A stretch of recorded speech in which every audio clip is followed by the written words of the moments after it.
All right. So um, they already gave my bio, but I'll give you a little bit more of a full one, perhaps. My name is Larry Norris. I went to been kind of doing this work for a long time. I went to school, as I mentioned, in Ann Arbor and University of Michigan.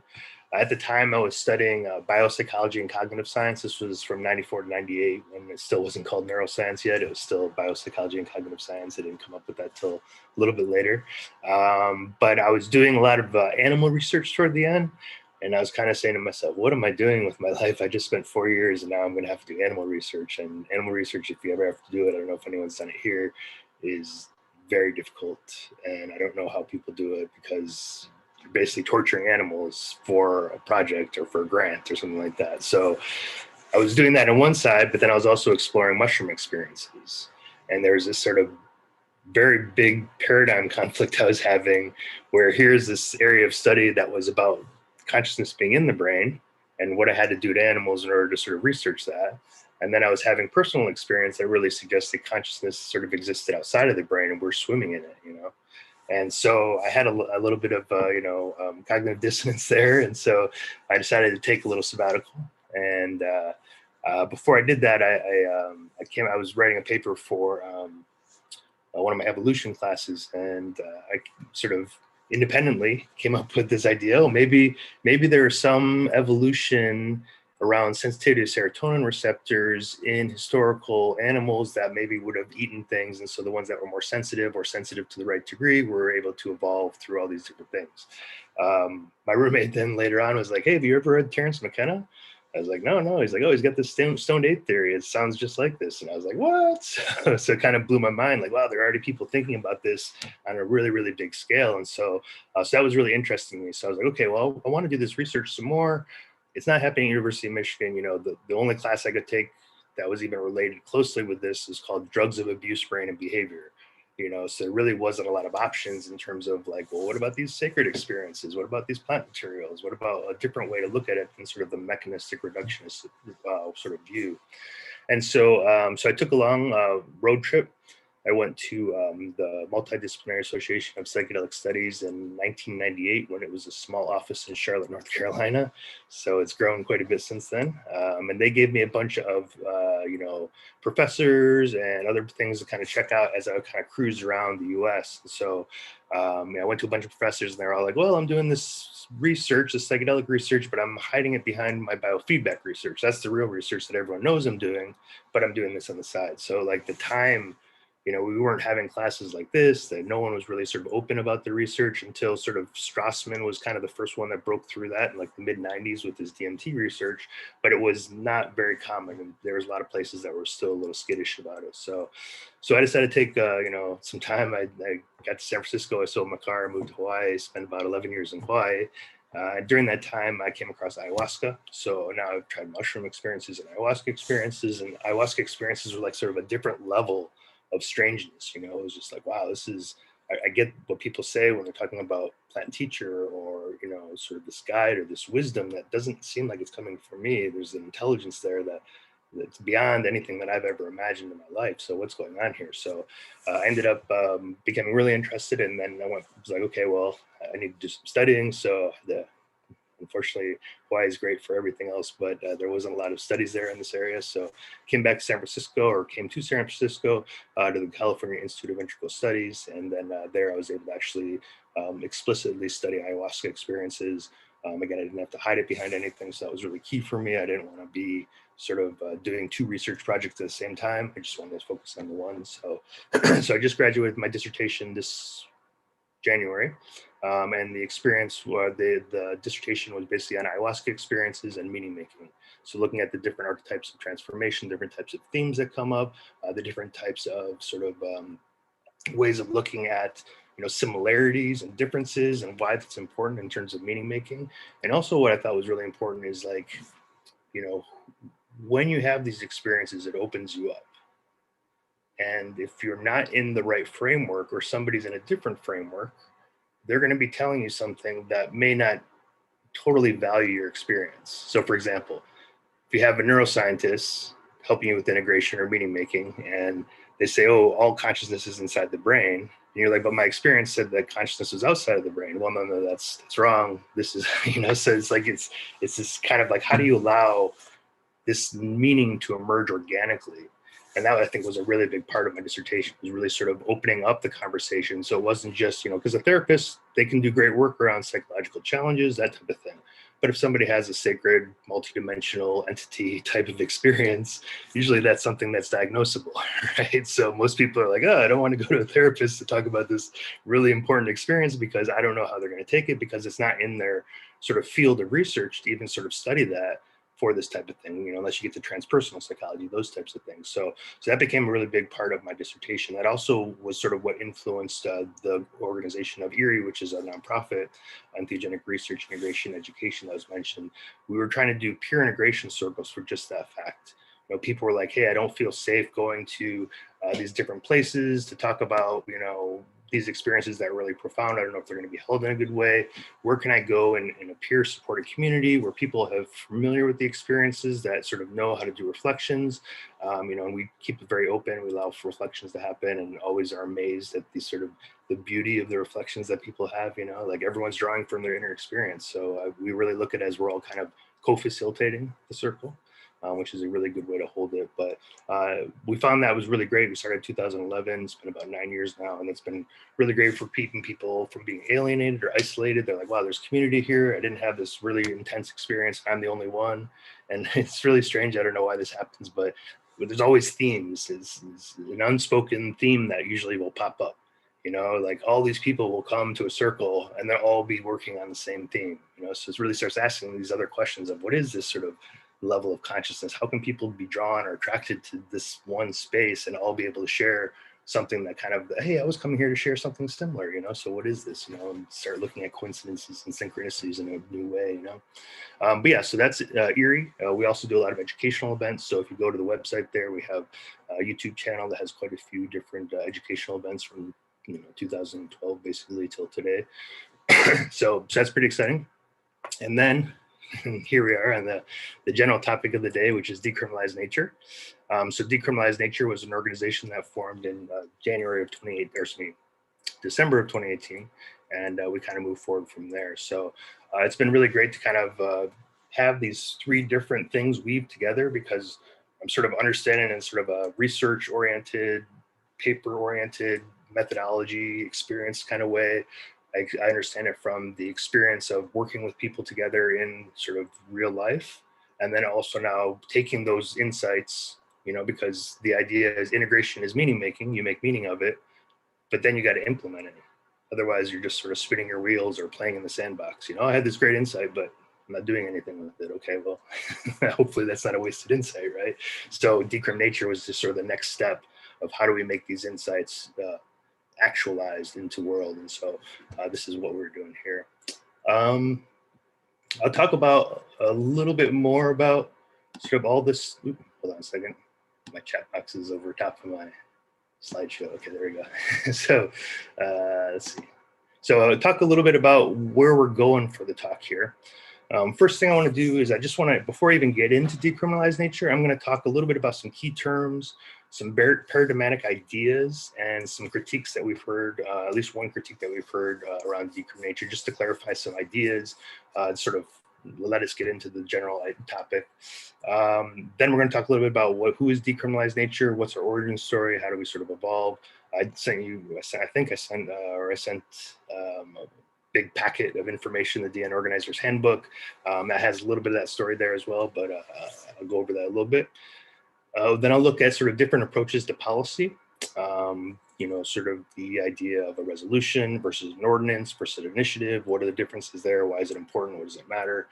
Then we'll look at the timeline for Decrim Nature, and then we'll look about some of the ethos and the approach of Decrim Nature. Then I'll talk a little bit about where we're going, what's happening next, what are the new things that are going to be sort of emerging in 2021 and even 2020. And then we'll talk about OCHI, which is if we have time, the Oakland Community Healing Initiative, which hopefully we'll be proposing on December 15th if everything goes right. So pretty exciting. So this is the first thing I kind of want to start off with here is that, a lot of people consider us to be sort of a drug policy organization. I'd like to say that we don't really consider ourselves a drug policy organization. We consider ourselves an organization that fights for the unalienable right to have our own relationship with nature. That's a different philosophical approach than some of the other drug policy organizations like SSDP or DPA, because they're specifically focusing on drugs and policy. What we realized as we were sort of having this conversation was that the Controlled Substances Act is kind of set up for big pharma or for commercialization, because everything that's on there, in order to get off, we need to have medical approval, right? So in order to have medical approval, you have to go through FDA trials. Well, in order to go through FDA trials, you need to have GMP certified, substances, which means you have to go through big pharma. Nature, pretty typically, I think someone told me a quote, 498 of 500 full botanical trials have failed FDA trials because it's just too complex. There's too many sort of variations and variability in nature and those types of things. So it's not really set up. So theoretically speaking, it could be a situation where the Controlled Substances Act has big pharma extract all of the synthetic chemicals from there and leave just plants behind, because plants may never be able to get off. So that's another thing. We just want to talk about our right to have a connection with nature. What is it like to be a human being on planet Earth? What is it like to watch a mushroom grow? Even we can't even watch a mushroom grow in California unless you're outside, or you can't watch a peyote button grow in California. Those are the only two illegal plants that you can't actually watch grow in California. Everything else you can actually watch grow, but then you can't ingest them. So that was a big thing we wanted to do, is really focus on nature. And you see with the example with M110, which is one that just passed in Oregon, they have drug policy. They just decrimmed all drugs there, but they did not decrim growing or gathering. So technically speaking, it's still a felony if you were to pick a mushroom out of the ground and eat it. I guess the picking process would be the felony, then it's possession, and then you're okay, but it's still $100 fine, those types of things. So, but nothing about growing your own or any of that kind of thing, because they're all considered manufacturing according to the way the law is written there. So we really want to sort of emphasize, like, this is about nature. Also, that drug policy reform talks about addiction therapy programs, treatment programs, but it doesn't actually include anything about ibogaine or ayahuasca or mushrooms, which could be very valuable for treatment programs, but actually just speaks about this big, really sort of high money treatment program that's happening.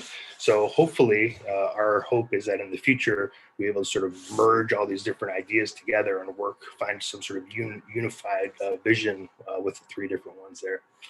And then another thing here, like I said, when we say drugs, that's often something that's run by big pharma or the medical clinical. Oftentimes big research grants go for psychedelic drug research, but barely is there any funding for nature or equitable access. So it's an important question. Why is that? Why is it that, why is it that Berkeley has a $1.7 million research center that just opened up, but Berkeley still hasn't decriminalized? That seems odd, So, but that's part and parcel of it. Hopefully, researchers will also be fighting for people to have the right. Otherwise, it becomes a sort of restrictive control kind of situation. Also, this has actually just happened just the last couple of days. Is social media has restrictions against drugs now. So, for example, both the Erie account and Decriminalized Nature account just in the last 3 or 4 days says violating our, something about drugs. It's like, we're not talking about drugs, we're talking about nature. What are you talking about, right? So I always joke with people, they say, oh, well, drugs and nature are the same thing. And I say, well, is a willow tree a drug? Oh, no, but that's where aspirin comes from.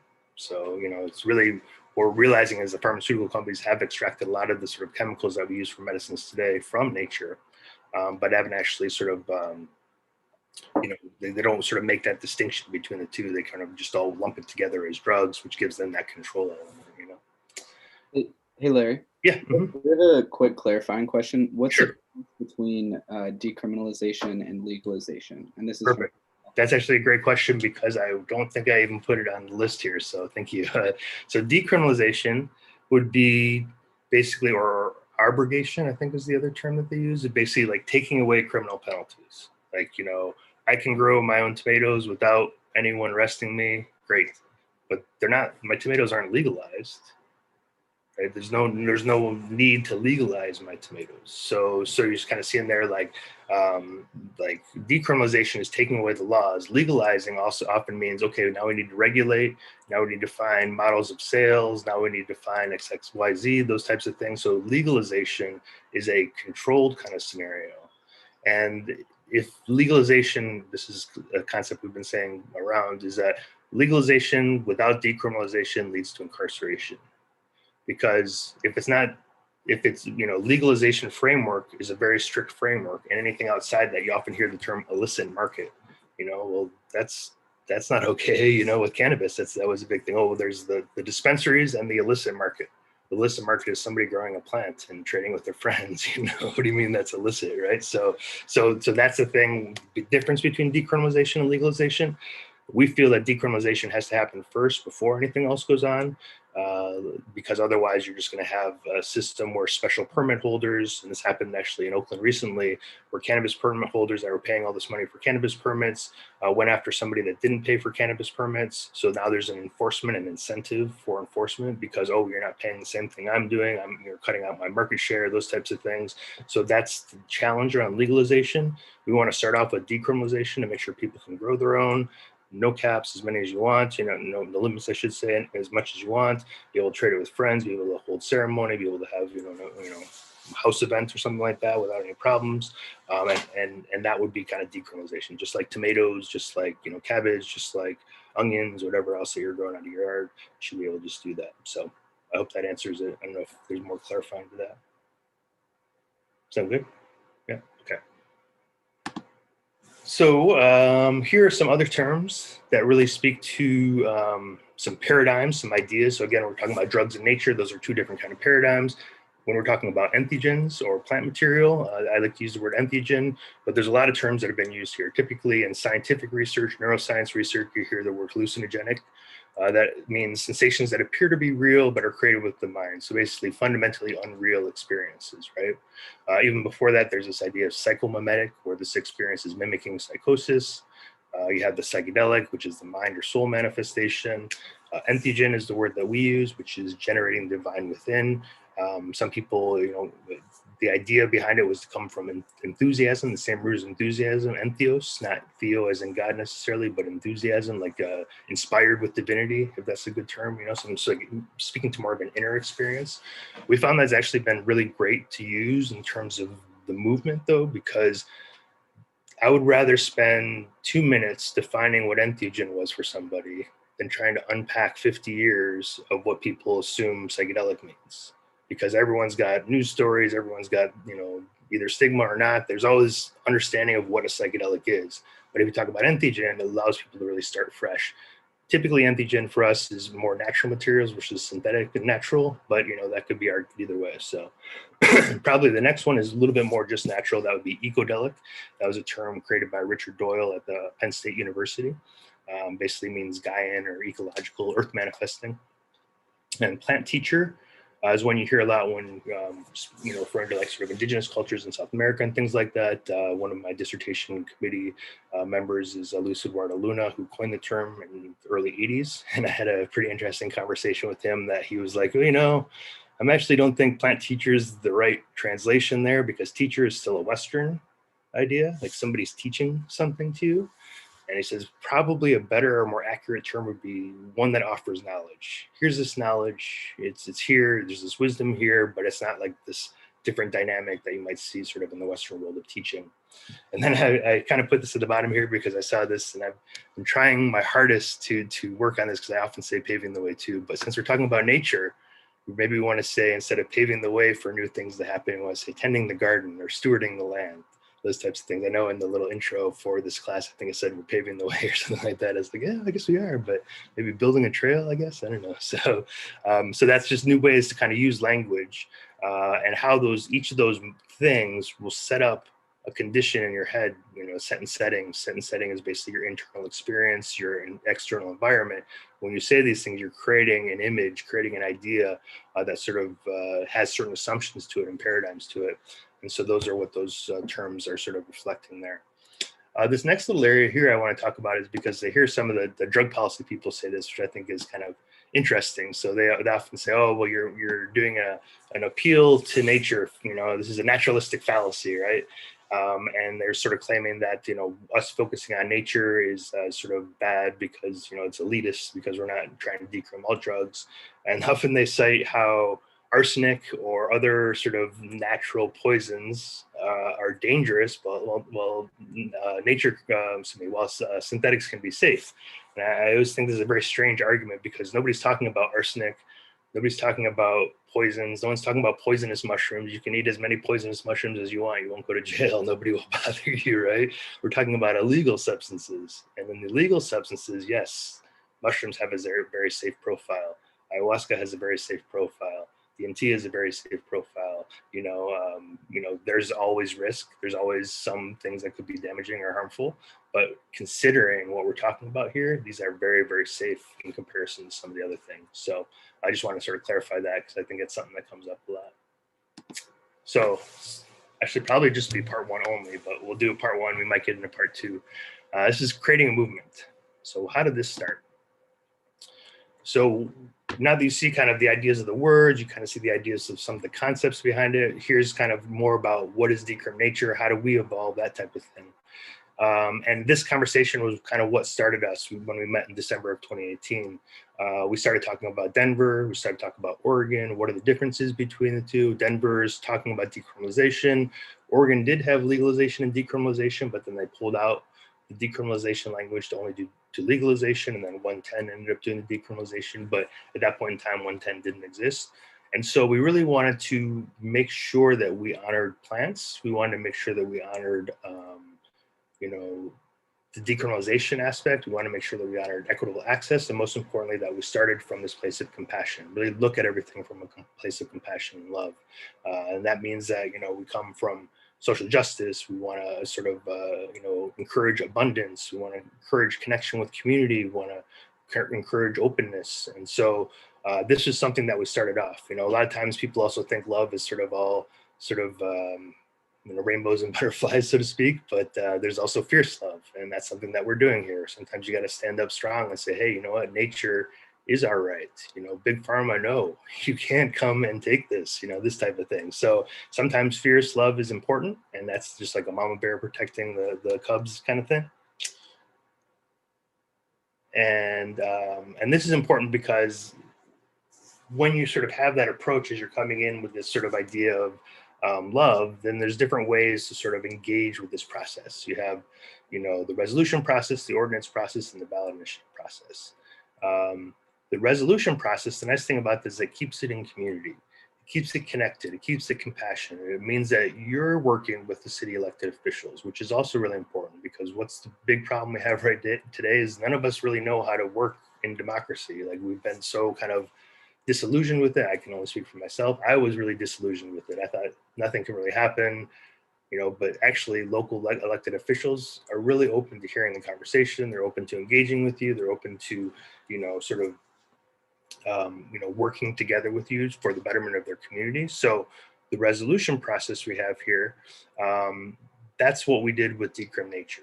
Now, the resolution process, the nice thing about it is it doesn't change any laws. So the county and the state and the federal government can't say to the city of Oakland, you changed this law and now we're going to come after you and sue you. What it does do, it's sort of an opinion by the city council and an elimination of funds. So basically it's the city council saying, we no longer want to put this on a priority at all. So we want to put it to the lowest priority, but we're also taking away any funding for persecution, arrest, or anything like that. So even if somebody was arrested, the courts would throw it out because there's no money for anything.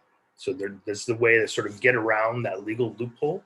And this is something that was done with cannabis in the mid-90s, I should say.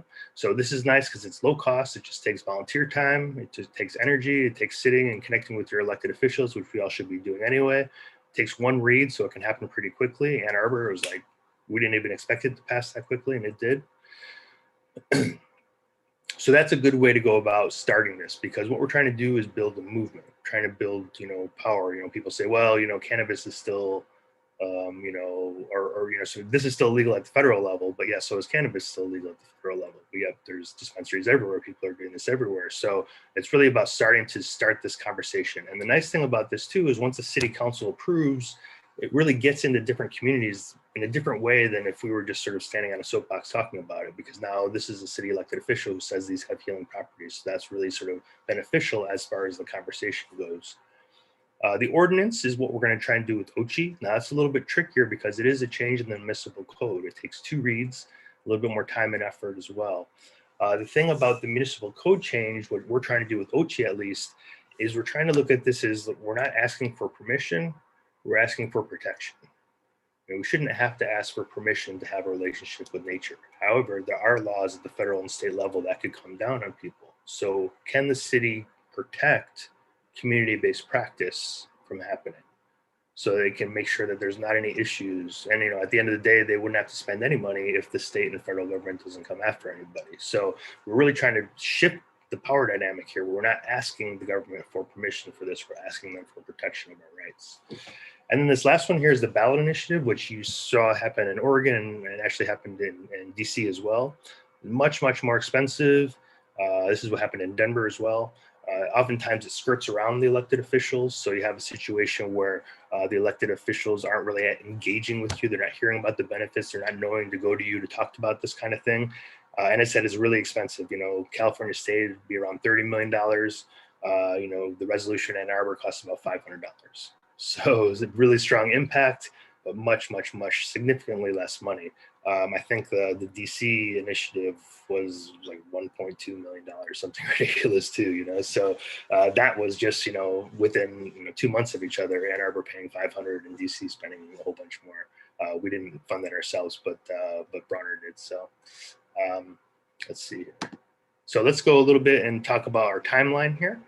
So our timeline, we really sort of basically started in December of 2018 with this idea. We created our resolution shortly after. We wanted to make sure that we had something in our hands, so we showed it to the city council members. They could be, able to sort of look at it and sort of engage with it, know what we're talking about, and be ready to go. Then we met up in January and had some of the conversation, developed our board. Like I said, we created our resolution and shared it. Then we held an event in March in Oakland, which had about 170 attendees. We took a lot of pictures. We let everyone know this is happening, got everyone excited. Shortly after that, we went into the city council. So part of the city council process is you need a sponsor on your city council in order to bring it forward. So we were able to meet Noel Gallo, Councilmember Gallo, who was great. He's got a lot of ancestry. His grandmother is from the Yaqui tradition where peyote grows. She's a curandera, so she's been working with plants for a long time. His wife is part of the indigenous red market and doing that here in Oakland and in Santa Fe. So had a really strong connection with nature there. And so he was yes, so let's bring this forward and let's talk about this. That was really great to be able to have him sponsor the resolution. In May 28th, we went to the Public Safety Committee meeting. That was pretty impressive because, it was the first time we had even presented to the city council and like kind of a public forum. We didn't really know how it would go. We had about 20 or 30 people that were going to speak for us, which is a pretty decent amount for public hearing. We turned around and we realized there were 100 people in line ready to speak, and we didn't know the other 70 people really, maybe some of them. So that's a little bit risky because, is this going to be 70 people that are like, oh, this is horrible, why are you doing this, right? And I think like 2 people didn't have something good to say, and one of them I think thought it was a different ballot or a different initiative anyway, so I don't know if that one totally counts, but very, very few people said anything negative, and all of a sudden there's close to 100 people that had really powerful transformative stories that you just feel the energy in the room just really, really intense. So so that I think really sort of stuck with the city council members. Testimonial is so really important in this. Start with science, like it's to open up the head. The testimonials kind of get you right here, and then you go into the sort of the deeper level of sort of the ancestral traditions, which I'll speak to later. And then in June, 1 week later, we went to the full city council. They were pretty much telling us, hey, slow down. You had 100 people here last time. We don't need that many people, but even still about 30 people really wanted to share their story. One story, if you can watch the city council hearing online. It was really, really powerful, and still to this day gives me kind of chills. Is this one woman was sharing how she had been having some substance issues with heroin for about, I don't know how many years. She said about 5 years ago, I was ready to kill myself. I didn't know what to do. I had an Ibogaine experience, and here's my 4-year-old daughter, and just like everyone was just like, just intensity, you just really feel the transformation there. Like, wow, like, she's here speaking to us, and she maybe wasn't before her experience. And it's really hard to sort of deny that this is really powerful for folks. And then so we passed unanimously on June 4th. So it was a unanimous decision, which is pretty great too. Then we became shortly after, Berkeley contacted us right away. So we were already in conversation with Berkeley right around the same time that Oakland passed. So you can see the difference in timelines, given certain this, that, and the others. But we realized once Berkeley happened and a bunch of other happened that, okay, this is going to become something that's going to go across the US. People were contacting us from all over. And we got places like Santiago, Chile, and other places throughout the world that started contacting us. Now we're in about 100 different cities in the US at least. I stopped sort of keeping track. We have about 30 or 40 active cities, probably 120 or 130 cities of people that are organizing or in the process of organizing or have reached out to us. So that's pretty amazing, and this keeps growing. On January 28th this year, Santa Cruz passes unanimously. So they passed a similar resolution with unanimous decision as well. And that all came with education. They did a great job educating. They even talked, there's a great story with the police chief there where one of the members, Athonia, really spent a lot of time working with the police chief. And at the beginning, he was like, nah, and she was like, oh man, I don't know if what he's gonna feel about this, right? And she just kept working on it, sharing the information, sharing the resources, sharing the educational material, sharing the transformative stories. And then when they passed, there was a quote in the article, and he said something like, well, things change and perhaps that's for the better. So such a transition from that to when they passed, and he's actually, in support of this. So that was pretty impressive. In February, we started talking about the OCHI and started developing what that might look like. In September of this last year, Ann Arbor, Michigan passed unanimously. Also amazing, and just speaks to the power of an educational campaign. When they started in Ann Arbor, there was a few conservative city council members. One of them, I remember being quoted in the paper saying, oh, this sounds like hippies and it reminds me of Jefferson Airplane's White Rabbit song, right? And that was her critique. It's like, oh, that's not really even a critique. That's just, stigma. Okay, so, and at the end of the day, she ended up voting yes as well. So just speaks to, again, 9 months of educational campaign. They kind of were like, oh, I don't know. They assumed that it was probably going to be a no vote, and she ended up voting yes. The educational campaign there was so good that a week later, Ann Arbor is in the county of Washtenaw County. And part of the resolution is to talk and lobby to your city prosecutors or county prosecutors to make sure that they also don't put any arrests forward. 1 week after it passed, without any money, without anyone really even engaging to a big degree, the Washtenaw County, Michigan prosecutor extended the decriminalization to the entire county. So now it's just not Ann Arbor, but the entire county of Washtenaw. So we're actually farther ahead than we are here in California, and speaks to just how easy it is to move this up the line if people are on your side. We've actually been trying to do that too in some of the places where city council might be a little bit more blocked. We go talk to the city attorney or the county attorney and have them maybe change their mind and make sort of a formal statement about that so we can move things forward. So that's sort of another idea that's really interesting. On November 4th, as I mentioned, Washington, D.C. passed with 76% of the vote.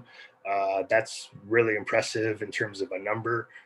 In Oregon, I think the psilocybin therapy initiative was 55% of the vote, and the decrim all drugs was 58% of the vote. So it just really speaks again to people's readiness, the idea of even the idea of decriminalized nature. Like, wait, nature's against the law? There's something about that, I think, that really sort of moves people, right? So really shows you, even in statistics and polling, this is a really, really sort of overwhelming support for this. And then December, like I said, December 15th, we're going to be introducing OCHI to the Oakland City Council. We are also working with Scott Wiener's office, who's a California senator, and he's actually he's going to be putting in some sort of language in California state, hopefully next year. So we're trying to make sure that within that language, there's still protections for grow, gather, gift, for people that have a connection to nature and those types of things, community-based ceremony, micro businesses, those types of things. So we'll be having some conversations with him over the next months or so as we sort of, engage with the city, state level, or the state level. But I think what's really great here is to look at, like, in 20 months, which isn't much time, Decriminalized Nature grew from a little idea to one of the most successful policy organizations in the world. And I'm not saying that just to be, patting ourselves on the back here, but, no one else has really been able to do this. And it's not just us doing it, it's everybody. Our whole sort of approach is decentralized. So it's a lot of empowered leaders stepping up. We received 25-0 unanimous support from city elected officials in 3 cities. and 76% of the vote in Washington, D.C. This basically decriminalizes nature for over 1 million people. Probably more, I don't know exactly the populations of some of the areas, but probably around 1 million people, which is a start, and we're getting there. And how do we get there? So we really kind of focus on these different areas. So first and foremost, as I was saying, we advocate for the decriminalization as an unalienable right, a right that is not something that can be taken away from us. This is something that we have as being born on planet Earth, to have a relationship with nature, to watch nature grow, to help steward the land, those types of things. And I think this is really important, as I mentioned earlier, about this ancestral connection. Like, all of our ancestors are working with these plants. Many traditions have been stripped away for centuries, for millennia. There's 9,000-year-old, from 9,000 BC, I think, are the first cave paintings with mushrooms in Algeria, and that's like 11,000 years ago. Peyote traditions, cacti traditions are around 5,000 years old. European plant traditions were eradicated a long time ago. My ancestry is from Finland, and so the word shaman actually is saman, which is from the Tunguski region of Siberia, and the same language system as Finland, so the Finno-Ugric language system. So all these traditions have been happening all across the world. South America is a little bit more recent because ayahuasca, you have to combine plants, but people were using DMT snuff and everything else. So plants have just been part of everyone's life. So connection to nature, connection to plants, connections to ancestors, I think, is a really important aspect of what people are sort of drawn to and magnetized, inspired by in this conversation. Consciousness justice is another thing. We believe it's a human right for all people to break free of self-inhibiting trauma, which limits personal growth and to explore their own consciousness. This allows people to, to live from a place of highest awareness, regardless of wealth, income, race, education, or power. And these plants and fungi facilitate that. So no matter who you are, if you have some mushrooms, you can have an experience, or ayahuasca, you can have experience. Now, the key is just to make sure that it's not cordoned off into a certain area, or not unavailable or inaccessible for larger groups of people. This should be accessible to anybody. Also, we here have the sort of ancestral wisdom, as I mentioned before, sort of tapping in and discussing and dialoguing with indigenous traditions. We have an indigenous committee that we work with from people from all the way from Alaska down to Mexico. We also work with the Huiratica, which we have one of our board members is on the Huiratica, and another board member from Southern California, indigenous cultures, and they all kind of working with peyote outside of the Native American church. So Native American church is the church, but there's a lot of non-indigenous people in the Native American church. And then there's indigenous people who want to kind of work with their original traditions, original practices, original rituals, and not sort of within a church framework. So there's an interesting conversation that's happening now between those dynamics. But we really want to sort of honor those traditions, honor the ceremony, honor the land, those types of things. And as I mentioned before, equitable access, we believe decriminalized nature first and forever is important. Because otherwise people can get left out of medical or therapeutic systems. For some people, a clinic is just as exotic as going somewhere out in the jungle or something like that. People just don't necessarily go to those places because of cost or cultural ethos, or, as I said earlier, people are afraid of being diagnosed, those types of things. So we want to make sure that people are all able to have access. This is Aikutsi, who's our board member from the Huiratica. This is her mom, Susana Veladez. Actually, they both spoke in Berkeley. She was a Nobel Peace Prize nominee in 2019 for her work with the Huichol Center for Arts. And this is some of the rest of the team. There's Bob there. I don't know if you remember Bob from your talk not too long ago. Great. So how and where we're going. So how are we doing this? How is all this happening so quickly? And I think really the key there is we're not charging people for anything. We're offering as much support as we can. We're all working together as a big unit. We have a couple people here grinding and stuff out, but there are people all over the U.S. right now that are empowering themselves, empowering local leadership. We have Ann Arbor now, which is a regional leader that's helping other cities in Michigan. And our approach is really open source and open access. All that information I send in the organizer's handbook.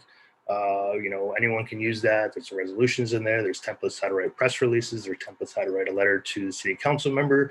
And not only is it working with bringing sort of entheogenic decriminalization, but it's also with re-engaging with city government, those types of things.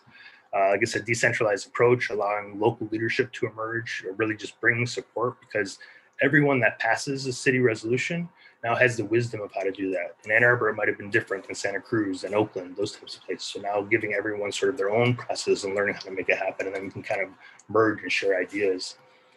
This non-commodification principle, really sort of looking at plants as nature and not being able to be commodified. We're working with services. So if you're growing, there would be a service there. If you're working in ceremony, you're facilitating, there would be a service there. But in terms of the plant material, you want to sort of avoid the taxation and the sales and all the stuff that you're seeing with cannabis, the packaging, blah, blah, blah, blah, blah. You can get kind of crazy. So really kind of trying to focus around that. And then a big thing is the transparency. So if you go on our website, we have all of our financials on there, all what we're doing, kind of really every conversation we try and have public online, or, doing it in a sort of a public forum so that people are sort of seeing the different dynamics, the nuances behind what's going on. And as it says here, well over 100 cities, 9 countries, US, Chile, Canada, Mexico, Australia, New Zealand, Ireland, UK, Germany, and just lots. We had somebody downloaded a packet from Moscow, so we don't even know how to work policy in these different places, but people are excited about this. So we're learning also in terms of like, how does policy look in these different countries? How does policy look at the county level? How does policy look in Canada? These types of things. Those are all big questions, and we're learning together. So yeah, and then so really just kind of focusing on sort of the different approaches, some of the things that we're kind of bringing into our sort of conversation and sort of the societal conversation. So really just thinking ourselves as part of nature's ecosystem. We're not sort of dominant over nature or control of nature, saying this is how you do things, or extracting from nature, those types of things. Living in good relationship with nature rather than being sort of controlling or reductionist. Really wanting to focus on being community-based and local and bottom-up, rather than highly controlled, manipulated environment and detached from community from a top-down sort of framework. Really want to put control in local hands. So not, it's not myself and Carlos who are the sort of the controllers. It's everyone go and do your thing and like figure it out, because we're all going to learn together in this. Rather than relinquishing agency, doing what the experts say. We're all experts when we have our experience. And sometimes, in these worlds, a doctor might have a lot of sort of credentials, but I would much rather sit with somebody who's had 100 experiences than a doctor with credentials and no experience, because how are they going to know what the experience is about? So I think that's really important here. Realize that the experts change a little bit when we're having this conversation. I guess here, role of experts in here then would be advisory. It's not that there's not a place for the role of experts, but they're more advisory, that type of thing. Versus full control through hierarchical systems. As I mentioned, decentralized bottom-up power structure versus centralized top-down. We want to keep everything transparent and open source versus highly controlled. Obviously, I don't know if you've heard Compass Pathways is a company that's trying to put a patent on the process of psilocybin, so that through the FDA trials, so that becomes a little crazy when you think about a plant that grows freely out of the ground. In some places, you can just pick abundantly. And now a company that's publicly traded is trying to patent that. So they're the only ones that can have that resource, even though it grows abundantly in the ground. It's just kind of like, what kind of world do we live in here, right? So, and we have consciousness, sort of emergent, egalitarian, a human right versus narrowing, stratified, and privileged. And then we believe entheogens are an unalienable human right versus being illegal and stigmatized. So this is very much this isn't full. Obviously, this is from a while ago. So we have DC that is kind of lit up over here. We have Ann Arbor, which is now lit up over here. But all these red dots are just some of the places that have already kind of began to organize. Some early engagement in places. Chicago actually almost. Chicago did something. I don't know if you were paying attention, but last fall, Chicago resolution went to the sort of city council, and it went through the consent calendar. It didn't pass, but somebody on the first day of their job just made the best mistake in the history of ever, because it gave a lot of like news. People were excited about it. There's a lot of hype, even though it was a mistake.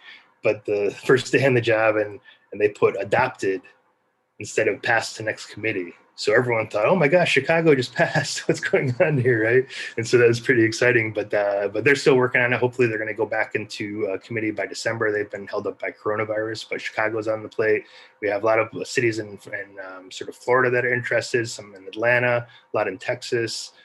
Obviously, there's lots going on all throughout here. We have a lot of places, even in Oregon, even with the passing of the 2 initiatives, there's still decriminalized nature in Portland, decriminalized nature in Eugene, decriminalized nature in Bend, just to make sure that people can actually grow their own, because those weren't sort of protected in the other 2 sort of initiatives. We're about 45 minutes. Should I continue on or open for discussion, or? I mean, if nobody has any questions right now, I think it's fine to keep going. Yeah. But just a reminder to everybody, use the raise hand feature if you want to ask the question yourself. Post your question in the chat if you want one of us to ask it. Okay, so I'm going to just kind of flow through this one a little bit quicker. This is really what we're trying to do next in Oakland with the OCHI model. This is the Oakland Community Healing Initiative. When we passed the Decriminalized Nature Initiative, a lot of people were like, okay, that's great, but how are you going to help, you know, some of the most vulnerable? How are you going to bring community? How are you going to bring a ceremony to folks that maybe don't have access to it? How are you going to work with people that have high acuity or high levels of trauma? What's the best model for that? And so we were thinking about that is the best model to put it back in the hands of like the clinicians and sort of medical experts in some situations, maybe, but we found that a lot of the folks that were doing this work really find that healing happened in community. So there are already these community-based organizations that are doing this healing work with their different communities. So maybe we can just add an opportunity for plant practices for some sort of entheogenic practice to be incorporated into their already existing system. And so people already know the meaning that's being made. As I was saying earlier about the meaning making, you know, it's going to be held differently in a community where everyone knows each other. It's sort of familiarized with each other. So that was kind of the idea with OCHI, the Oakland Community Healing Initiative, and really want to just have the government be protecting, as I said earlier, rather than giving permission. This allows the community to emerge. This allows for new ideas to form. This allows for sort of shaping of sort of what works best and what doesn't work best within community context versus it being sort of a top-down control mechanism. So I said earlier, it's about serving the most vulnerable, making sure that everyone has access. And sort of the vision here is to create local opportunity for individual healing, integration, community building, and economic opportunity for all in Oakland, starting with Oakland's most marginalized and vulnerable people.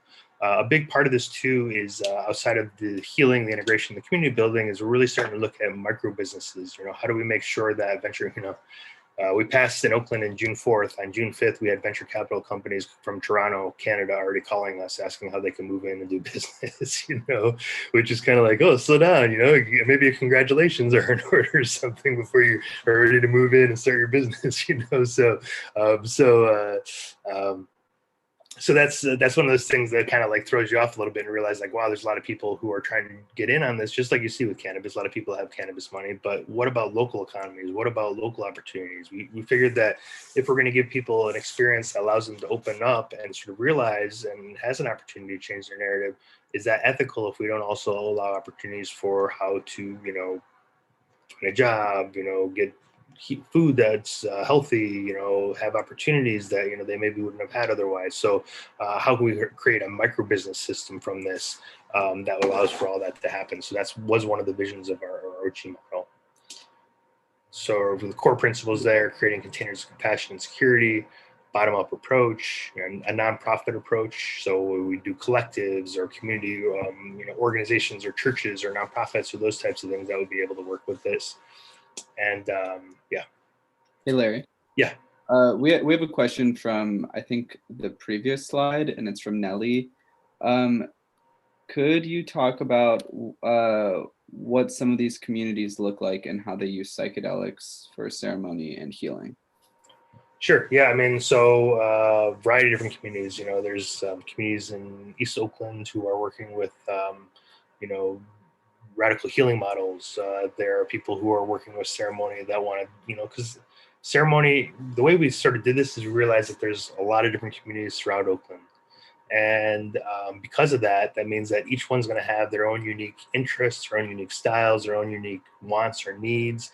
And so again, that's why we weren't having the city council be the ones that say, here are the facilitators, this is what ceremony needs to look like. That conversation is happening with community-based organizations, whether it's working with formerly incarcerated, whether it's working with the houseless, whether it's working with people who are working with substance issues, whether it's working with, you know, all these other different types of groups out there, and for them to really understand what works best for my community. I know, you know, I know who's here, I know what they need, and let's find a facilitator that works well with them. So we really want to make that sort of in community. I know some people kind of get freaked out because they're like, well, it has to be all organized right now, you know, but we want to just let it evolve and organically emerge, because we don't want to be the ones saying this is how you do it, because I think that's the first step in sort of getting things a little faulty. So, and ceremony could look a lot of different ways. You know, a lot of times ceremony would be sort of like a, you know, if you do One of our board members, Shane, he does a lot of stuff with honoring nature and Creator and Mother Earth. So there's a lot of sort of praying to Cedar and praying to the rocks in the river and praying to the Wamkish and those types of things. So that's one sort of style of ceremony. Other types of styles of ceremony could be a circle where you're all sort of gathering and setting intentions together, but really being about intentional work, about being together, about sort of connecting and sort of growing and sort of having opportunities to sort of learn with each other. It could even be just a one-on-one, and the ceremony obviously would look a little different there. I know for ayahuasca ceremonies, it's a whole different style, and every ayahuasca ceremony has a different kind of format. The Shipibo tradition works a lot with the gatos, and which are like healing songs, and like soplados are coming from Colombia, which are sort of Olympias, which are like sort of like a washing, those types of things. So depending upon what sort of group you're working with, there's going to be a lot of different ceremonies. Even I could see from our board, it talks a lot about how in one tradition, people will go clockwise around the fire. Another tradition, they'll go counterclockwise around the fire, and that can cause some real sort of challenge. So again, ceremony can change and be really flexible, but I think that's a really interesting part about what we're doing is we're sort of recreating culture in today's world, a contemporary world. We're relearning what is ceremony. We're relearning what is ritual. We're relearning what types of symbols and things make sense to us, because we can't go necessarily and talk to some of these cultures that have a whole cosmology and then take a symbol and say, oh, okay, this is going to work over here, because there's a whole cosmological framework that's behind that symbol or that idea or that ritual or that ceremony. So really sort of learn together, both from the indigenous perspective and also from a local perspective, what that might look like. So we're excited to see what ceremony will evolve to be, but I don't think that we want to necessarily say this is what ceremony is quite yet. So it gets a little bit too rigid, I think. Does that answer your question? Yeah, okay. Great. Okay, so so here we have sort of ensure bottom-up approach, as I mentioned, nonprofit, and then community-based research models. This is another thing that we think is really important is, when you have your research centers at the universities or whatever, it's very expensive, and it's often a sort of not real environment. It's a lab environment, so it's created. There's certain conditions that are created that have to be the same every time, but people don't live in that environment. So we're trying to do sort of community-based research, which allows for observational studies, which allows to see like what are the benefits over time while people are engaging with their community, what are the benefits with the community, these types of things. So this is another area of OCHI, which I think is really interesting, is like looking at these public research models, the observational studies that can happen, and really sort of see what is this like in the real world versus just being sort of in a sort of laboratory setting. Let's skip past that and that. Okay, so let me just get to the last slide here. Yeah, there we go. Oh, this last slide. Here you go. All right, so what we're kind of thinking about when this comes into this is like, and I guess this answers your question even more a little bit with what these communities look like. We have sort of the participating nonprofit organizations. These could be local churches, community health clinics like Clínica de la Raza, or social justice organizations like Roots or other different organizations in Oakland. And they would be sort of participating. They would be saying, okay, some of my folks are ready to do this. They have to sort of follow safe and responsible guidelines through Oakland, but outside of that, they're pretty open to sort of engage with that. And maybe they need to talk to some Western medicine folks. So those would be subject matter experts. They're not people that you go to or are dependent upon, but you're like, hey, I have this question. Can you be available for this? Global indigenous means you have some ayahuasca churches or indigenous medicine people or curanderos or ayahuasqueros or taitas or what have you. Shamans, depending upon which tradition you're looking at. Even that word changes. A lot of people say the word shaman for all people, but actually just for the Tunguski region of Siberia. But you have taita, you have ayahuasquero, you have medicine people, all these different types of marikame for peyote, those types of things. So those would be people that would facilitate it, or they could facilitate it. Then you also have these sort of urban inner city communities. So spiritual healing groups, as I mentioned, the radical healing model that works with like Spirit Works, which is out of Oakland. And then Western facilitation, we have groups like Erie, other underground practicing facilitators who can help you with integration work. So you have sort of the preparation, you have the sort of ceremony or experience, and then you have integration after. Erie's role in this would be to be, again, a subject matter expert. So I'm not showing as eerie how to do integration, but I'm offering insights and clues and tricks and tips and things that have worked for us for those to develop. And I think, again, as we sort of think about this, what will be sort of this nourished garden with all these different sort of flowers and vegetables, to use this nature metaphor, popping up, that maybe we couldn't do if it was just sort of this monoculture. So really sort of allowing for things to sort of develop. And that's about it. But I will say that this is really exciting. Berkeley, like I said, we need your support. So as things go forward, I'll make sure to let everybody know there, Noah and everybody to get a sense of what's happening next, those types of things. But I think our Dylan as well, yeah, and so maybe he can get the word out to you. But that'd be great if we can do this in Oakland. We might also need some support in terms of the California state initiative, which is happening. So to make sure that we can establish the opportunity for Grow Gather Gift in the state of California. So if you are all interested or open to doing a letter writing campaign, we could probably use your support in the next week or 2 weeks maybe. I'll put my email here in the thing if you do want to do that. And as we sort of move forward, people power is really important, because that's constituencies, that's their votes, those types of things. So if you're interested in helping out with that, I think that would be great. And it's a good way to sort of participate in all this without actually having to, be too involved. You can write a nice letter about how it's important, how it's transformative, whether research or how it's important for Grow Gather Gift, those types of things, and it just lets people know that there's a lot of people out there who want this to happen in a good way. So keep your ears open, keep an eye on what we're doing. You're going to see a lot more news coming out over the next year or two as well. And like I said, put some energy into if anyone lives in Oakland, let me know, but also put some energy into the Oakland Community Healing Initiative, which we hope to be introduced on December 15th of this year. So thank you, everybody. I'll answer any other questions you have if you need. We can open up for dialogue as well. So it's up to you. I talk policy, but I also talk about weird experiences. So, today I talked about policy. So I can also talk about all the other stuff.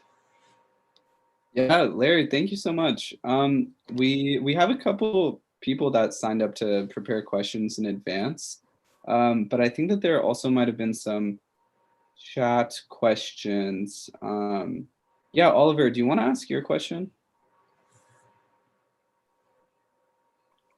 Sorry.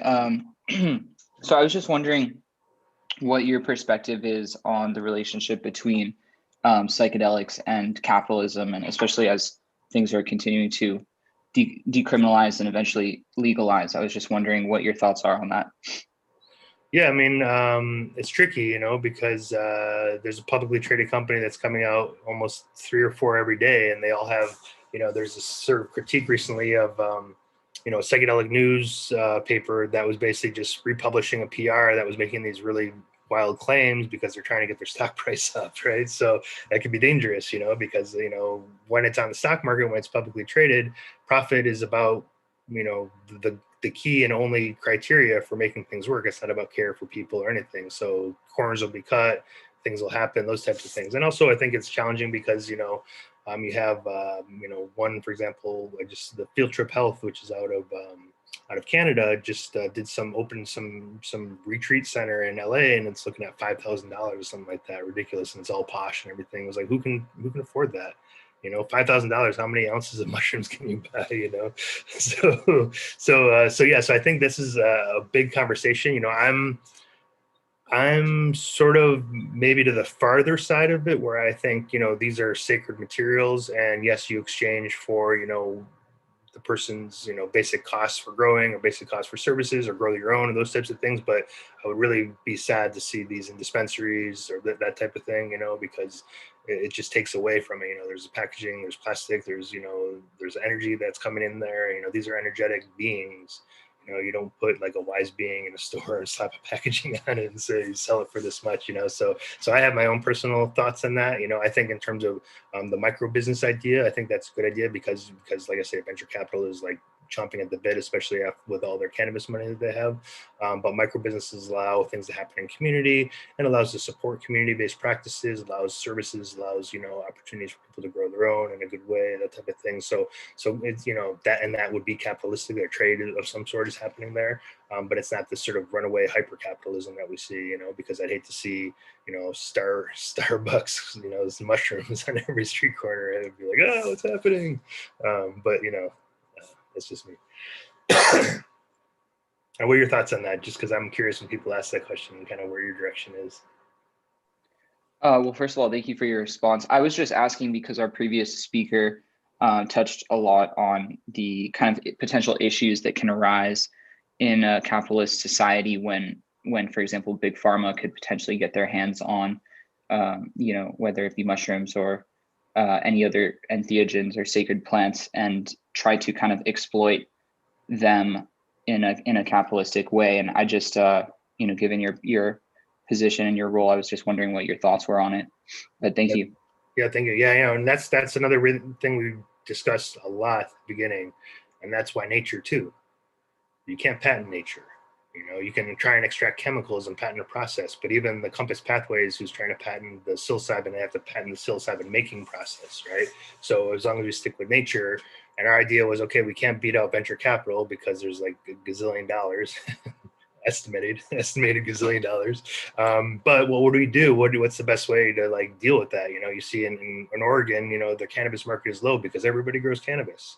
You know, there's not this runaway kind of situation because, you know, the market's saturated, quote unquote, you know. So if everyone learns how to grow their own, becomes self-agent, you know, being able to grow their own mushrooms, being able to participate in, you know, trading with each other or giving to friends or whatever, hopefully that will make it so that, you know, capitalism won't run away with this, and then only the really sort of in integrity organizations will be able to move this forward. But we don't know how that's going to move forward. But, you know, that's again why we stick with nature, so, and decriminalization too.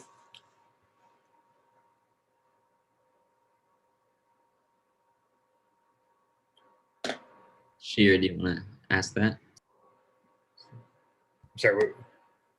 Yeah, I could ask that. I was wondering if you think there's any lessons we can learn about kind of the whole trademarking issue with plants, specifically like relating back to the agricultural industry and companies like Monsanto trademarking like seed strains, and you're essentially not allowed to grow specific plants.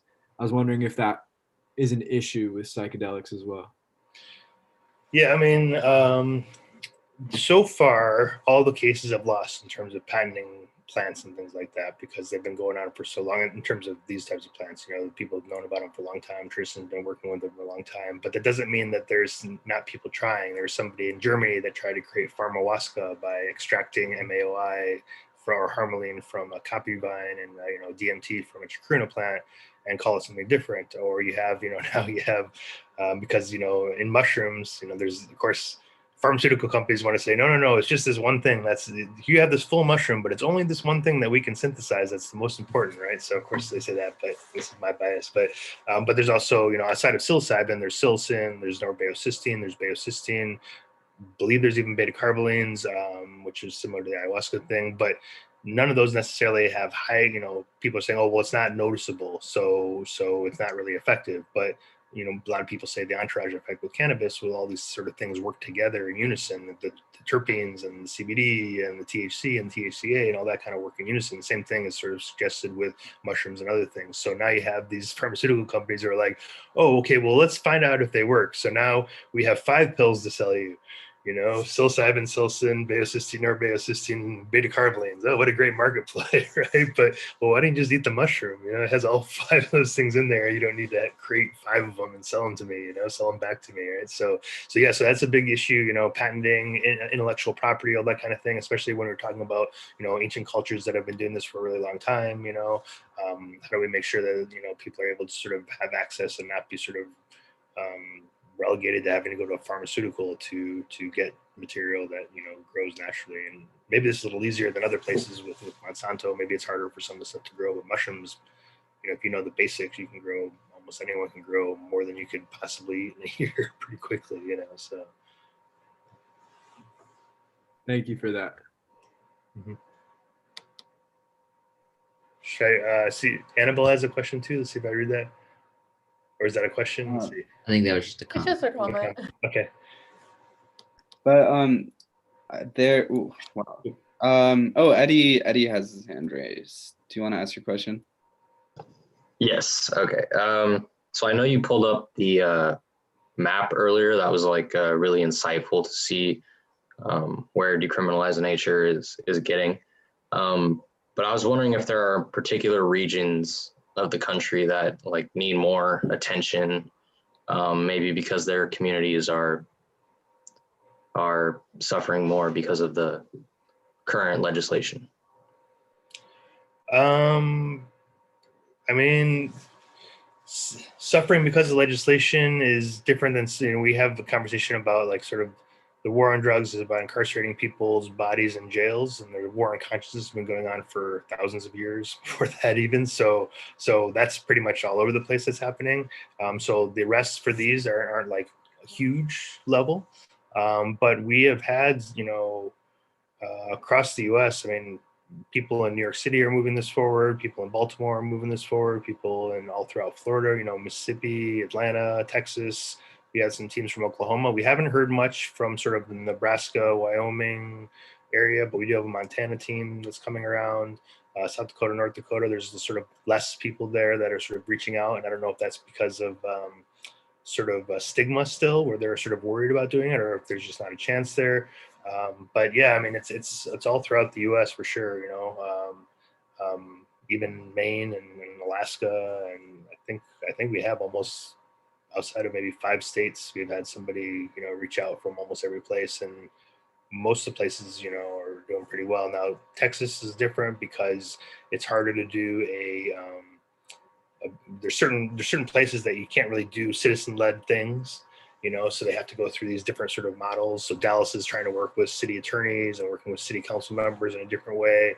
Other places, you know, are you know, a little bit more, you know, like Ann Arbor just happened like that. I mean, one city, a city meeting, and they passed. You know, usually every other place it took 2 or 3, you know, and they passed in one. So yeah, so there's stuff all over the place, and I don't really know who needs it more than who, because it's really a matter of who's able to sort of come together. And sort of the municipality model that we're working with sort of assumes that if we just went at the state level and just decriminalize for everybody, which is probably going to happen anyway, there are probably going to be pockets of places where there's no support, there's no one really understanding what's going on, there's no way to really help if somebody's having a big or challenging experience of those types of things.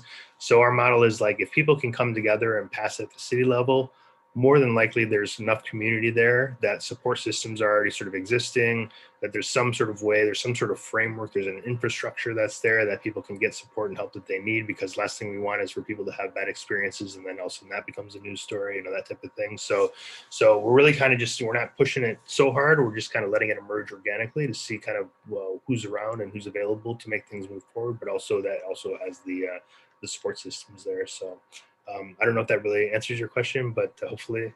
Yeah, it did. And thank you so much. Was there an area that you were thinking about that you were kind of wanting to hear about or focus on, or do you have people somewhere that we can get excited about this? No, I feel like I hear more about the West Coast as far as decriminalization. I don't know if it's just because, you know, I'm living on the West Coast, but yeah, I mean that's definitely something, you know. It's like the model of Denver first, then the West Coast, then everywhere else, right? And so we did see that Denver happen, then Oakland, but you know, Michigan and Washtenaw County, that was getting news in Iowa, that was getting news in northern Louisiana, that was getting news in places that we weren't going to get news with Oakland. And then Washington D.C. passed, and I have Richmond, Virginia, and all these other places around the East Coast. So now we've, you know, passed in every real, I mean, except for the central area of Central Valley. Well, I guess it's Denver did. So now, yeah, so almost every every zone of the U.S. has passed the decriminalization measure at some point. So, yeah.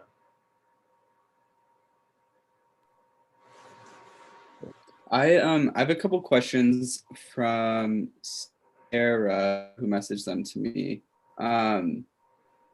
The first one, you kind of touched on this with the letter writing campaign, but the first question is, where do you see student activists fitting into the decrim movement? Specifically, how can students in the Bay get involved? Yeah, absolutely. So a couple different ways. There's sort of like activists that can be there for support and activists that can be there for making things happen. So I would say that, holding circles for people to come together and share experiences, hold educational events like you're all doing there in Berkeley, those types of things, those are all part of it, because that's a big, again, stigma is the biggest thing that we're sort of fighting right now. So that's one thing. If you want to do actions, like I said, letter writing campaigns for California, we can have that. Hopefully we'll have that figured out within the next week or two, or maybe a couple, maybe by the end of this month. Sort of get the word out for Scott Wiener.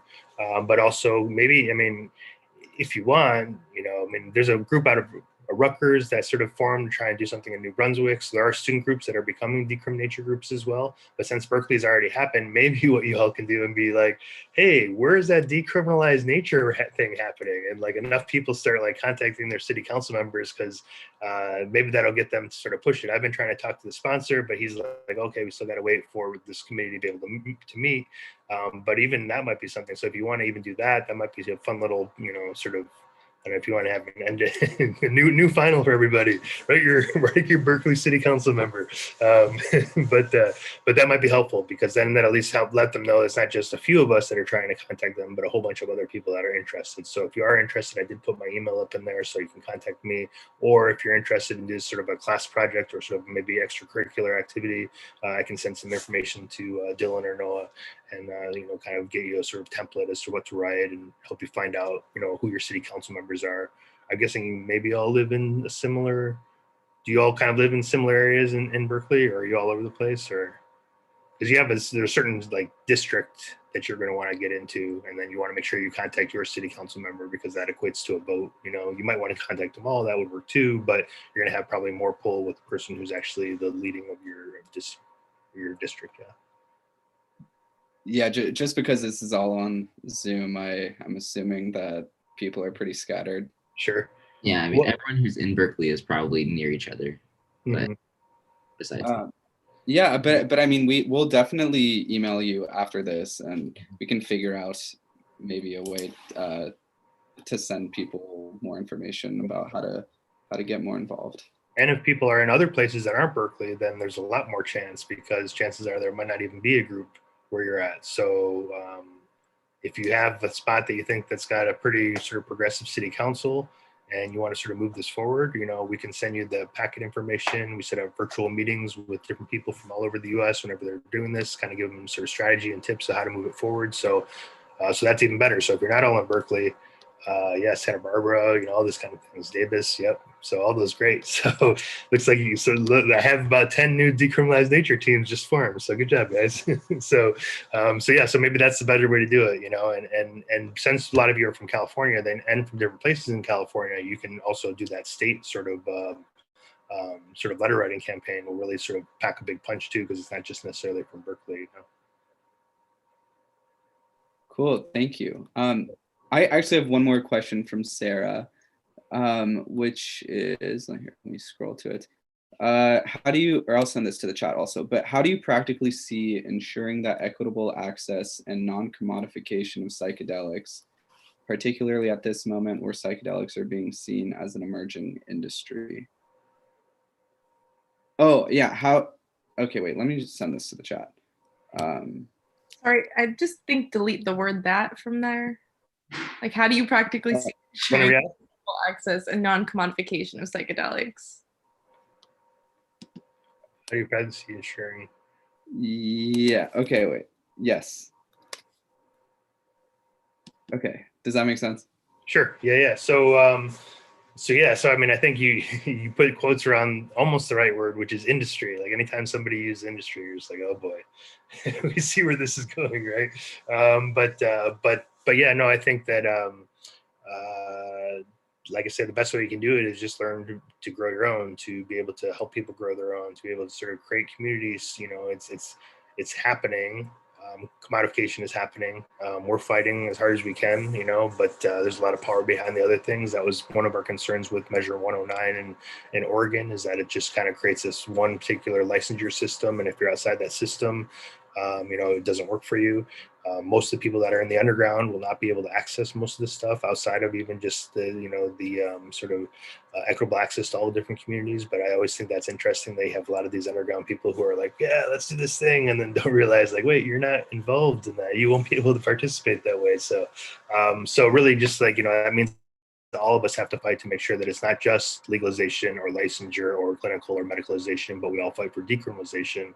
And then at least we're all at the same starting point. And then we all can have, opportunities to grow. And like I say, then it's just our sort of our ability to sort of share with each other and connect with each other and that type of thing. So there's no way to insure it, but we're trying our hardest. If we weren't here right now, there would be nobody insuring it.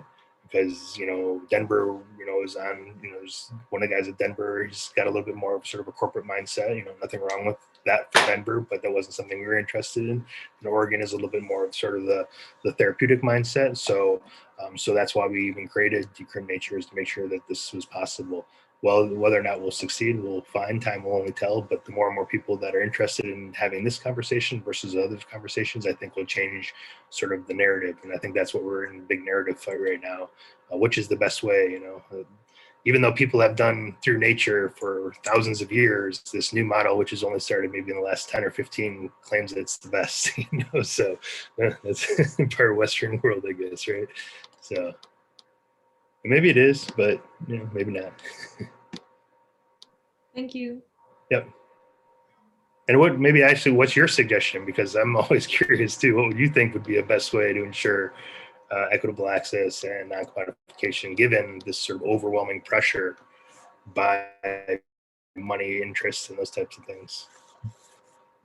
I guess within, I don't know, the systems that we're working in, the only thing I could see is like maybe commodifying like a sort of a DEI aspect to the psychedelic industry as a whole, like ensuring that it brings in its own revenue in its own way and it's valued in that same way. A DEI or like ensuring that there's like sort of a, I don't know why I keep using the word ensuring, but creating a sort of, monetization around like diversity, equity, and inclusion within psychedelic sciences in general. Yeah, I mean, so this is an important question. It's the same thing that's kind of happening with sort of with the cannabis in Oakland, is like, if you have to create diversity, equity, and inclusion, you're already lost. You shouldn't even have to create something, because you're coming from a system that requires that. You just start off by having everybody be diverse and inclusive, and really sort of, you shouldn't have to create another committee to create the thing, because that really shows the power dynamic there, So that's, one thing about I'm really, excited about Decriminalization is, super diverse. I'm the only white guy on the board, and so it's really, you're hearing things from different people, these different perspectives. We're all learning from each other is really beautiful, and so I think that's really the thing, is just start out that way, and I think that's what's drawing people. We have, the other day we had a call, and we had 31 people on the call from national leaders across the U.S., 21 BIPOC, and just amazing.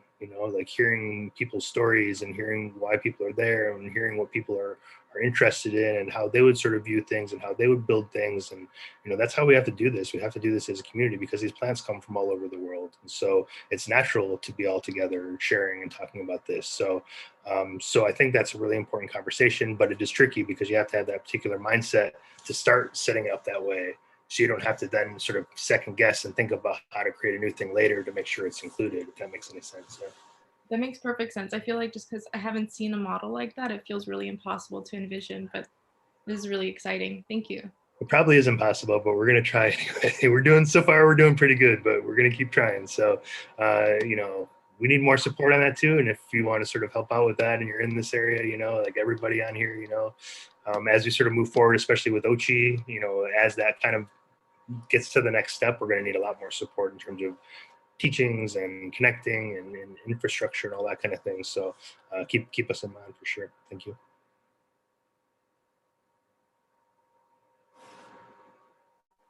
So we have a student who wasn't able to make it because she's on a plane right now flying back, but she has a few questions. She has 5 questions. I'm not sure, Dylan, if I could just ask all 5 of these, but I can ask them one at a time. I think one at a time, and maybe post them in the chat. Okay. Time. Well, I'll just ask the first one for now. So she says, what is some backlash that has been received throughout the process of decriminalizing entheogenic plants and fungi? Yeah, I would say the biggest backlash has come from in community, which is surprising. We would expect it to be some sort of conservative person or some sort of crazy religious person or whatever else would be the backlash. At least that's historically speaking. The backlash has mostly come from the decriminalize all drugs people, as I was mentioning earlier, because they, I don't know, for some reason they think that by us working on our inalienable right to have a connection to nature, that's somehow taking away the good things from what they're trying to do, and then it makes it harder for them or something like that. I'm not really sure kind of the argument on that, but but we had a lot of pushback from them, which again, like I say, seems kind of silly because there's a natural alignment between all these different groups. Just allow place for all of them. If there isn't a place for this, then there's not a place for abundance, and we're creating scarcity, which helps commodification and all other kind of things. So that's one area, and then also the peyote conversation was another area. Same exact sort of thing. Some people from a few members from the Native American Church who were part of this organization called Indigenous Peyote Conservation Initiative, I believe, own 605 acres in Texas. And they're trying to make sure that they actually just talked to a group in Baltimore the other day that they went so far as initially they were like, oh, we're upset that you put the word peyote in there. What the actual whereas statement says, Native American Church considers peyote a sacrament. They said we didn't talk to any indigenous leaders. That's not true because the sponsor of the actual resolution comes from the Yaqui tradition, which is a peyote tradition. People who are critiquing are coming from Idaho and South Dakota.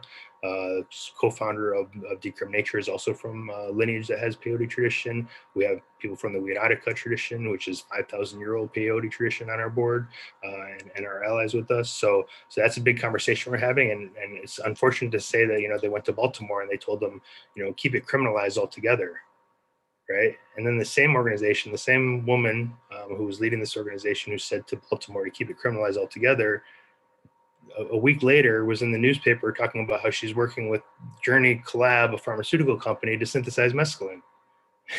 It's like, are you kidding? So you want us to keep plants criminalized, but it's okay for you to synthesize mescaline. It seems like there's this scarcity abundance thing that's happening again. So it was really interesting conversation because I think it's really important. Peyote is endangered, but nobody in Oakland decriminalized going to Texas or trafficking across state lines or poaching from sacred gardens. None of that happened. What we did was we wanted to make sure that people could grow it, because the biggest issue is not people harvesting, but it's mining companies, it's agribusiness, it's people that are clearing off all the land and making sure that peyote doesn't grow. Not making sure, maybe intentionally, maybe not, I don't know, but that's the outcome, is that there's no more peyote because all these things are happening. So the only way to save it, we believe, is to find more places for it to grow. And we really like to work in collaboration, really talk about how do we grow more peyote versus how do we keep it criminalized and accessible only through a 605-acre plot or what have you, or through the Native American Church, with 50% of the Native American Church isn't even indigenous anyway. And they're the ones that are harvesting all the peyote. And then there's, like I said, indigenous leaders that we have on this committee from Alaska all the way down to Southern California, Mexico, who are practicing outside the church, who don't have access because they're not a church member. Well, how is it okay that a church member who's white can have access to peyote, but somebody who's from an indigenous original tradition who wants to practice in their original ways can't have access because they're not part of the church, and to keep it criminalized for them? So that's a big conversation that we've been having. It's kind of been going on for about a year and a half now. We'd love to have conversations with them in public about it, just to sort of get it all out there. But a lot of times they're unfortunately writing articles about us without really sort of engaging with us. And it's unfortunate, a lot of libel and stuff like that too, which is a bit of a bummer. So, but do what we can. Awesome. So she has a couple other questions. One of them I asked in the chat. So before I just restate that, a couple of questions that she had, you already touched on. So I'm just going to let those be. But she asked, currently the Decriminalization National Board has 5 committees. Are there any plans to incorporate more committees or any flexibility if need be? Yeah, I mean, it's just a matter of people doing the work. I think that's the hard part. We have these committees, and it's a lot of work for people, and so we have a lot of people that are doing this stuff, but it's most of the stuff we do is volunteer.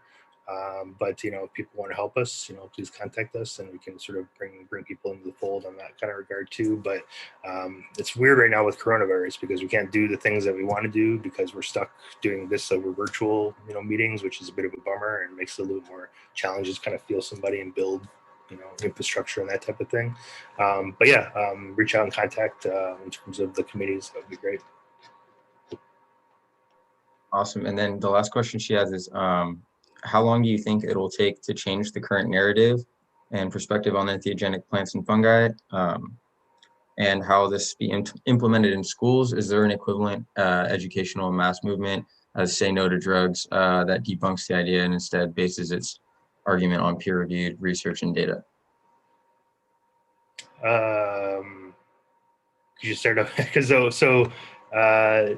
peer-reviewed research and data is great.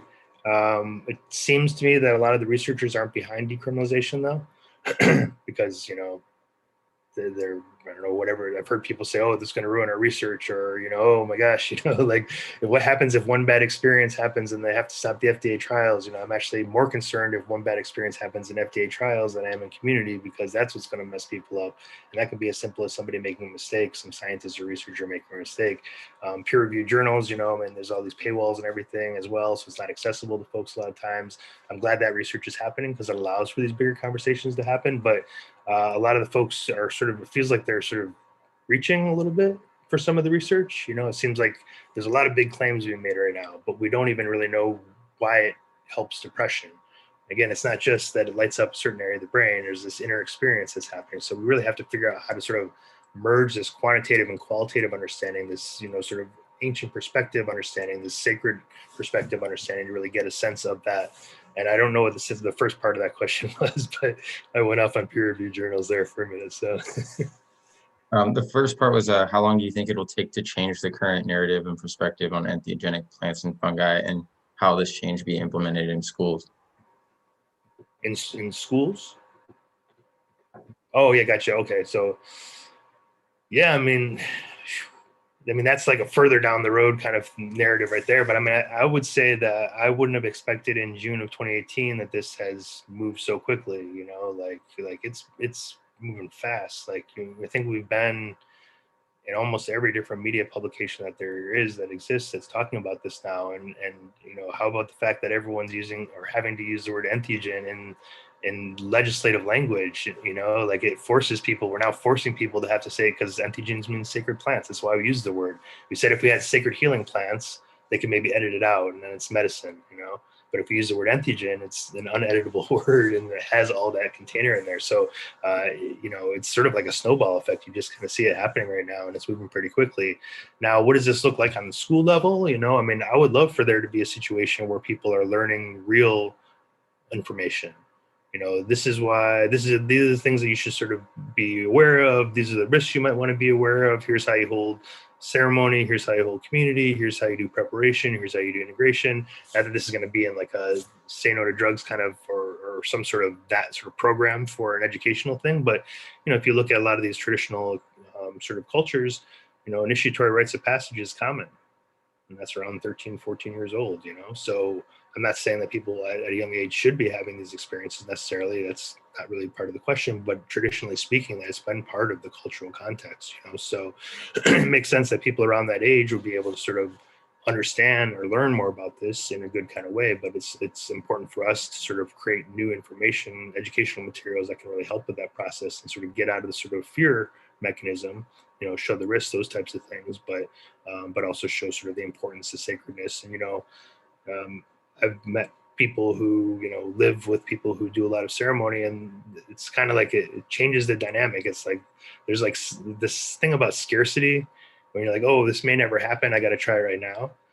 But there's like a lot more sort of, I don't know, so leeway when you're like, okay, I can have this later in my life and I don't need to sort of rush for it right now. Same thing with a lot of other things. So, so I think that, what's really important about this whole thing is really just to get people the right information, let people figure it out on their own. I know a lot of friends of mine that did, psychedelic experiences in their early teens, those types of things. So it is possible, you know. I mean, in certain cultures with ayahuasca, you know, mamas are breastfeeding. I know people that are having mushrooms while they're having birth sometimes, you know. Again, these are not recommended for anybody, but it's happening out there, you know, and people are having good experiences with it. There's even some stories of people like a little baptism of ayahuasca on the tongue or something like that when people come into this sort of cultural sort of containers, those types of things. So it's just part of the culture, but we don't have that culture yet. So that narrative is building that culture, and that's what we're trying to do: create the culture so that people can understand what's important about it, what's sacred about it, how to do it in the right way, and then hopefully not have people sort of rushing to it because they understand it's part of a thing you do when, you know, you're ready for it, that type of thing. Awesome, thank you. Can I do a plug for my senior thesis in here, Noah? Yeah, of course. No, I'm kidding. But it's funny that you mention all of that stuff, because my senior thesis is a qualitative analysis of college students' experiences with psychedelics, and specifically going at it from a sort of rite of passage angle. So just everything that you were saying right there, Larry, and also what you were talking about earlier with what is it, Ochi, and how you want to look into like non-laboratory settings and stuff. Racial studies, yeah. Mm-hmm. Yeah, exactly. So that's like the whole. We're in this great moment where the paradigms of power are flipping upside down, right? And people are being able to access and realize, like, oh wait, we can do that research, or oh wait, I know how to do a methodology. I can make this happen. I don't need to put it in a peer-reviewed journal paywall, those types of things. So observational studies, I think, are great. I saw another question that came up that I think is interesting too, is this idea of recreational and medical or therapeutic. I think this is a big issue that was a false dichotomy or an issue that became challenging with cannabis, right? It's like, okay, and this is part of what happens with the Controlled Substances Act, because the Controlled Substances Act says in order to be descheduled, you have to have medical value.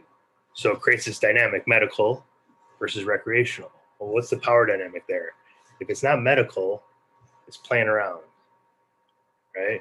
Well, I don't know about you, but there's sacred, there's learning, there's creativity, there's healing, you know, in different ways that are therapeutic. There's all these other ways that we can kind of look at this. So we kind of set up this dynamic of therapeutic and recreational. We're kind of losing out on a lot of different things. Myself personally, I've had, you know, I think most of the people that have come into this are kind of surprised by it. So I had my first experiences recreationally because I didn't know that there was this other sort of value to them, to the, you know, to that degree. So, you know, originally from outside Detroit area, so we had a lot of parties, we called them, because raves were illegal, right? But parties back in the day, you know, people go out and, you know, dance to music all night and have experiences and those types of things. And all of a sudden you're sitting there and you're like having this profound experience in the middle of the dance floor, and you realize, like, wow, there's a lot more here. So a lot of people, I think, have come into this in a recreational way, but it doesn't mean that, you know, now I'm continuing. I'm sure sometimes we all have fun, those types of things, and these experiences can be fun too. I think even somebody has some really good arguments around recreation being a part of healing process. Recreation in and of itself is heal. But I think we get stuck in this dynamic when we kind of compare medical versus, or therapeutic versus recreational, where we kind of set this thing up where now there's this is the okay, and this is kind of the fooling around, you know. And so to really sort of expand that understanding a little bit more and allow more opportunities, and that allows the power dynamic to shift a little bit. So it's not just in the hands of sort of the medical or the therapeutic.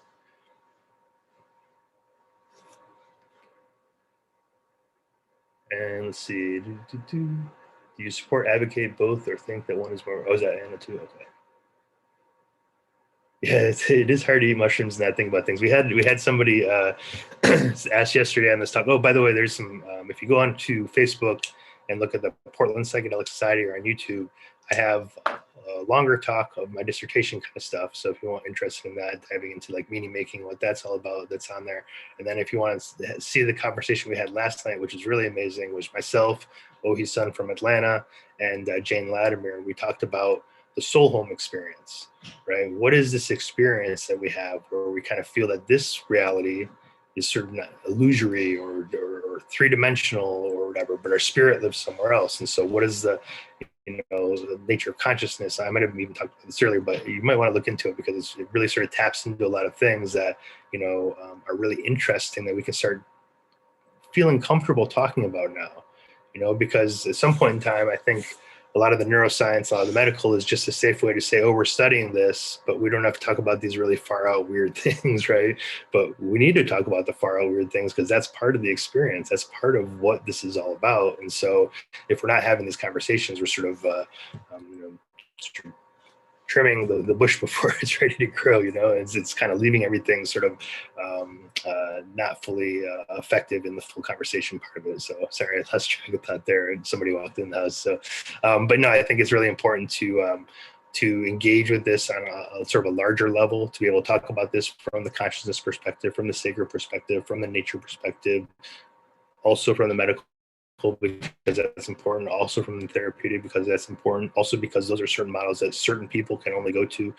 There's this great talk by Steve Beyer, who's wrote a lot of stuff on ayahuasca, who said that even like a shaman or a curandero will have like the full get up and they'll have a particular setting, and you kind of go in there and there's sort of there's a psychopomp aspect to it. They're creating the setting with all the sort of things that are happening, and he made a really good argument, and I agree with him, that's no different than the Western doctor. You go into the waiting room, you go into the other room, there's this bench with a paper thing on it, you have the doctor with the white coat and the stethoscope, and that's all our Western psychopomp of healing. Like some people need to see that in order to feel that healing has happened, and that brings us in the whole idea of sort of placebo effect, and what's a placebo effect, and if placebo effect is true, what is that really saying about our mind? Placebo effect is always like, oh, well, this is just to show that the medicine works, but it's not saying, hey, maybe our mind is really powerful. If our mind can convince us that healing has happened with the placebo, then maybe we need to have a different conversation around what these medicines are doing, what the mind is doing, what consciousness is doing, and that type of thing. So rambling on for a bit there. Oh, this is great. I think that we have enough time for like 1 or 2 more questions before some closing comments. Who wants to ask the last question?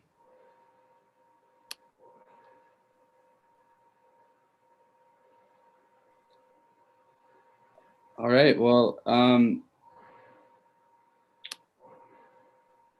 Larry, do you have any last words for us? Like this is the last 2 official minutes of. Last 2 official minutes. All right. Well, you're giving me the last 2 official minutes of your class, huh? What an honor. The whole semester. Oh, the whole semester. Yeah, that's great. So, I mean, this is like the last class of the semester too? Well, we have an optional extra credit class next week, but this is the last like required one. But I mean, like in terms of like of all your classes in the semester, is this the final one of like everything on December or November 29th, and this is November 30th? And... Oh no. We Okay. we still have like finals and other classes through Friday. Well, I don't want to waste your last minute too much there, but I will say check out the websites I was talking about. Contact me on the email if you're really interested in this. We definitely could use some support in a lot of different ways. And here I'm talking about a bunch of different other stuff. So there might be something that you might be really great at that I'm just not thinking right now. And so if you can have a conversation over email and talk a little bit more about what could look good in terms of like moving this forward, even if it's helping you sort of create a decrimination in your town, I'd love to help you out. This is really great that this is happening. This is, a time, how unbelievable in this crazy 2020, 2019 that this is even possible. Really just speaks to something too. You have all the sort of top levels, everyone's fighting each other, right? So we can just make stuff happen on the ground level, and that would be great. So if you guys are interested in that, love to help you out with that. Like I say, it's not only decriminalizing nature, not only connecting with our ancestors, not only connecting with community, also to re-engage with the democratic process, realize that government works for us, not the other way around, that we should be asking for protection for our ceremonies and for our ability to grow rather than permission. And I think if we can do all those things, then hopefully all these other questions of the challenges that might be coming up, the pharmaceutical companies and all that will eventually go away because there'll just be so many of us having this conversation that it's impossible to ignore. So thank you all for having me, and thank you all for the great questions and everything. There's a lot there, so I hope I didn't dump too much on you, but look forward to having some more conversations if you're interested.